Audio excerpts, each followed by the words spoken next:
Kuih-kuih tradisional Melayu. Ini sagu empal, sagu gumpal. Sagu ni, ini tepung pelita, ini pulut lepa orang Busuk panggil, pulut panggang. Ini bom, ini kolej kacang. Kolej kacang ni tahi minyak atas. Dan ini lompat tikam. Memang ganas lompat tikam, bom, tahi minyak maksudnya.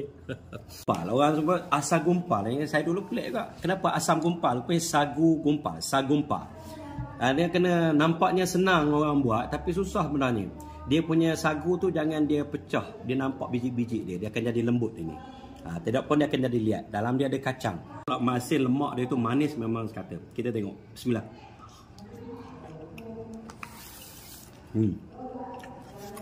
Memang pandai orang ni buat. Okey dah. Ini tepung pelita. Atas dia pada santan, bawah dia tepung tak? Dengan pandan. Lepas tu dia ada gula ni sebenarnya, gula ni air gula ni. Tu. Tepung pelita. Ini dia orang kata kuih tipu-tipu, dia kata. Tepung pelita tapi tak ada pelita dia. Bismillah. Pulut lepa. Inti apa ni? Biasa ikan tak sini tak? Kalau di Besut ni biasanya inti ikan. Ada biasa orang buat juga inti udang kan? Serunding. Bismillah. Itu dia.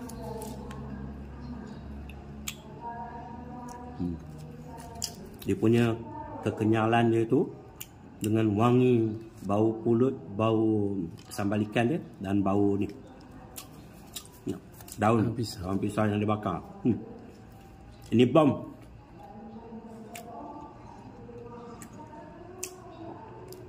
Memang favorit lah kalau jenis-jenis pulut ni.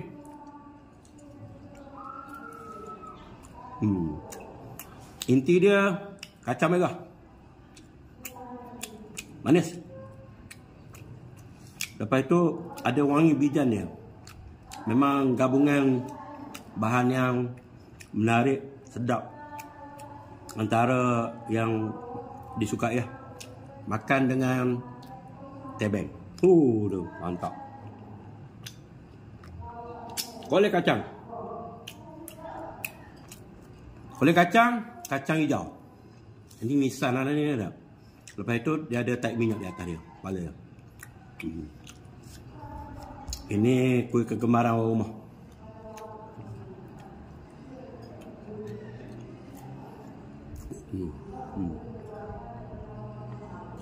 Penuh dalam mulut rasa dia. Memang terbaik. Ini kuih ganas ni. Apa dia? Santan pekat ni dicampur sikit tepung ni. Itu pulut merah. Ini daun pandan. Dia pakai tepung apa? Tepung pulut ke? Tak tahu lah, cek mula. Itu nisan lah. Nisan dia nampak pekat. Nisan, kalau nisan itu asli memang bangkit. Bismillah.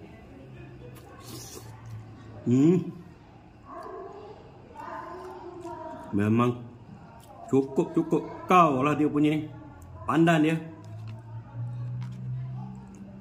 Campur semua sekali. Gitu.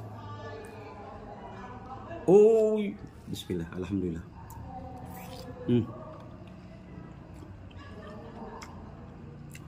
Memang terbaik. Alhamdulillah.